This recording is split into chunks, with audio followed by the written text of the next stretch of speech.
Meus amados irmãos, minhas amadas irmãs, estamos vivendo esse tempo bonito chamado Tempo do Advento, esse tempo que nos prepara para a acolhida do Menino Deus, o Natal.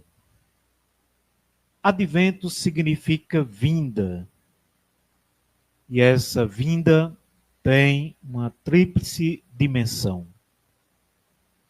O primeiro sentido é o passado. Jesus veio morar entre nós. O Verbo se fez carne e habitou entre nós. Nós, seres humanos, convivemos com Jesus, o Filho de Deus. Ele passeou, ele caminhou, ele compartilhou o pão conosco. Ele viveu entre nós, pregou, curou, libertou, esteve presente na vida de muitas pessoas. O advento tem também o sentido do presente.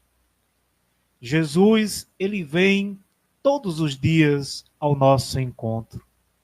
Ele vem quando escutamos a sua palavra. Quando abrimos a Bíblia, a palavra de Deus, é o Senhor vindo ao nosso encontro, falando ao nosso coração. Quando nos reunimos para partilharmos o pão, para celebrarmos a Eucaristia, ele se faz presente no pão e no vinho. O advento tem a dimensão do futuro. O Senhor virá. Aquele que morreu e ressuscitou, um dia voltará. E essa é a nossa esperança. O nosso coração se enche de alegria por termos a esperança que um dia o Senhor voltará e transformará essa realidade, este mundo. Essa mesma esperança que já tinha o povo de Israel no tempo do profeta Isaías. A primeira leitura que nós ouvimos, do capítulo 11, a partir do versículo 1 até o versículo 10, o profeta Isaías fala dessa esperança do povo de Israel. Haverá um tempo marcado pela justiça.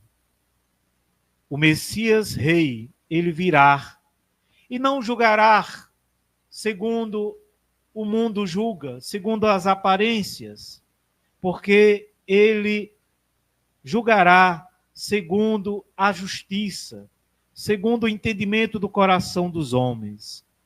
Ele vem e trará a justiça para os humildes. A mesma palavra que diz o salmista. Ele libertará o indigente que suplica e o pobre ao qual ninguém quer ajudar. Essa é a primeira referência dessa justiça que o Senhor trará, libertação para os pobres. Ele também fará e trará um mundo repleto de paz. O profeta Isaías usa uma linguagem simbólica, onde diz que o lobo e o cordeiro viverão juntos, o bezerro e o leão comerão juntos, a vaca e o urso, e o leão comerá palha com o boi. Essas imagens, portanto, nos fazem lembrar um tempo de paz que virá, onde não haverá, diz o profeta, nem danos, nem mortes em todo o Monte Santo. Quem de nós não espera essa realidade?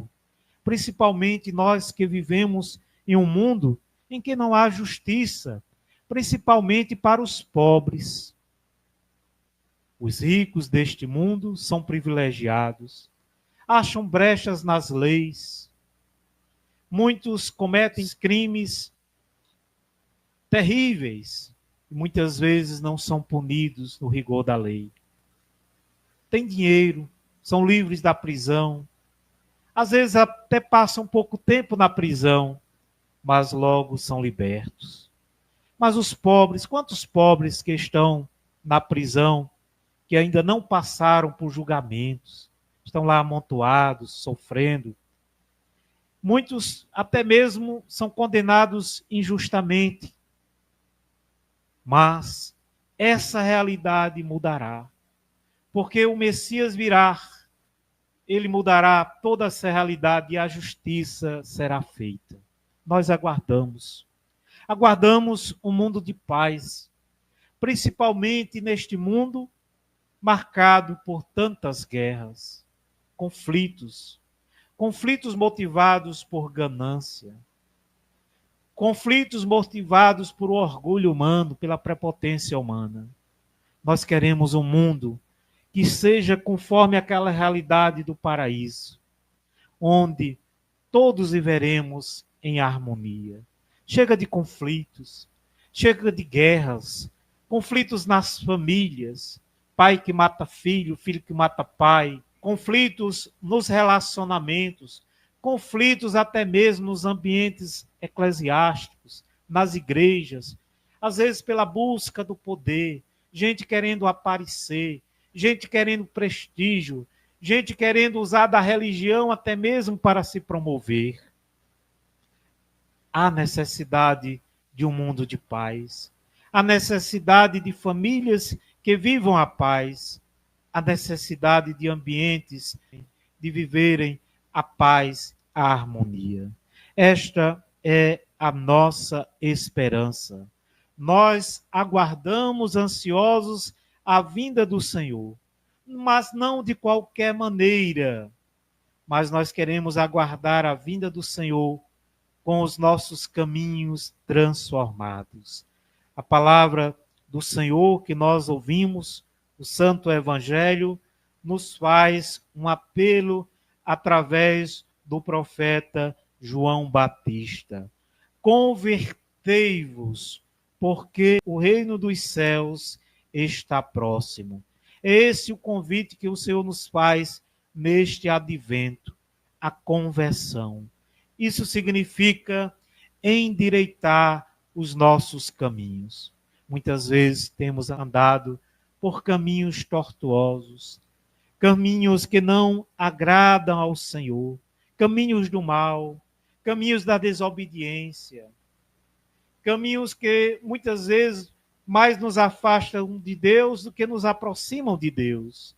É preciso a gente endireitar os nossos caminhos. O que é que está errado na sua vida?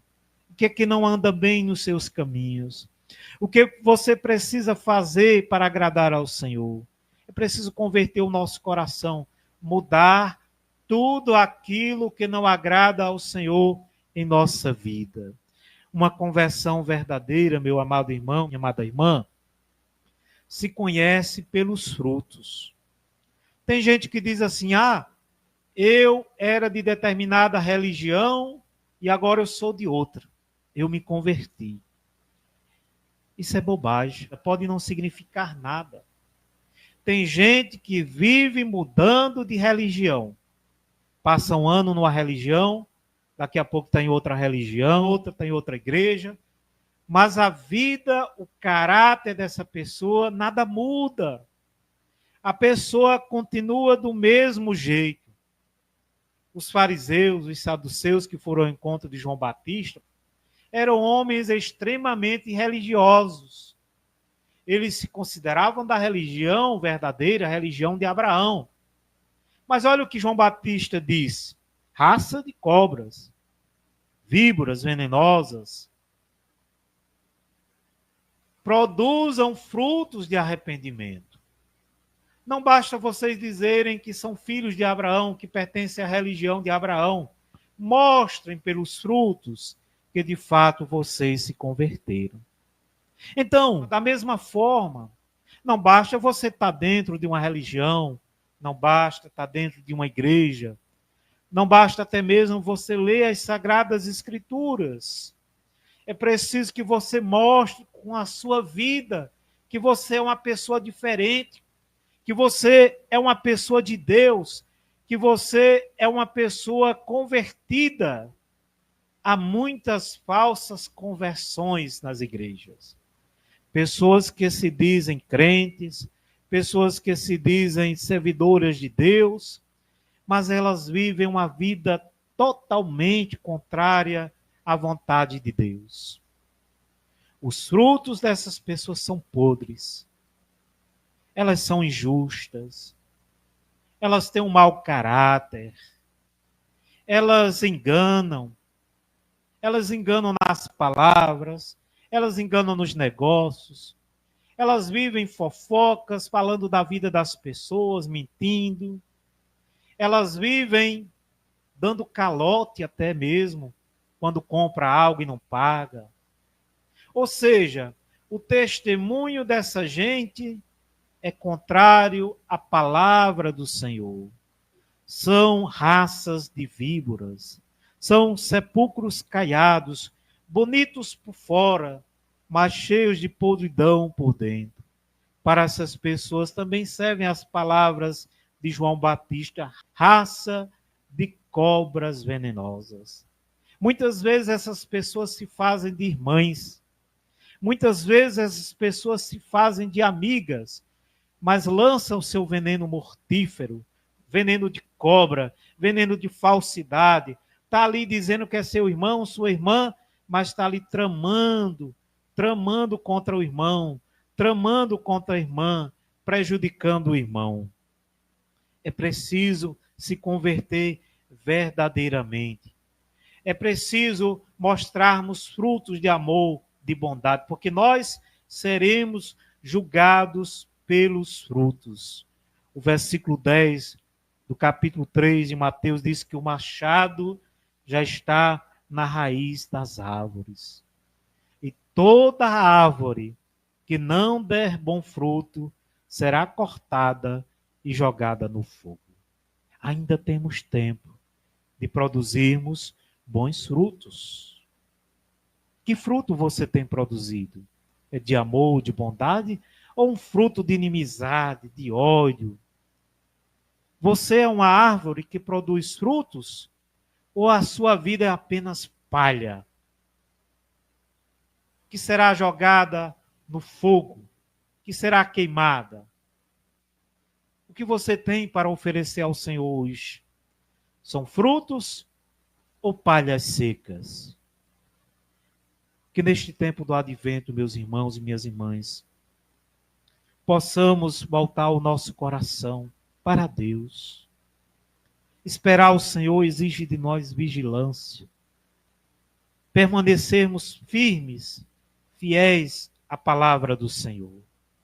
O Senhor virá, não sabemos quando, mas enquanto Ele não vem, que o nosso coração esteja preparado, um caminho santo, um caminho cheio de vida, um caminho que possa, de fato, trilharmos na obediência ao Senhor.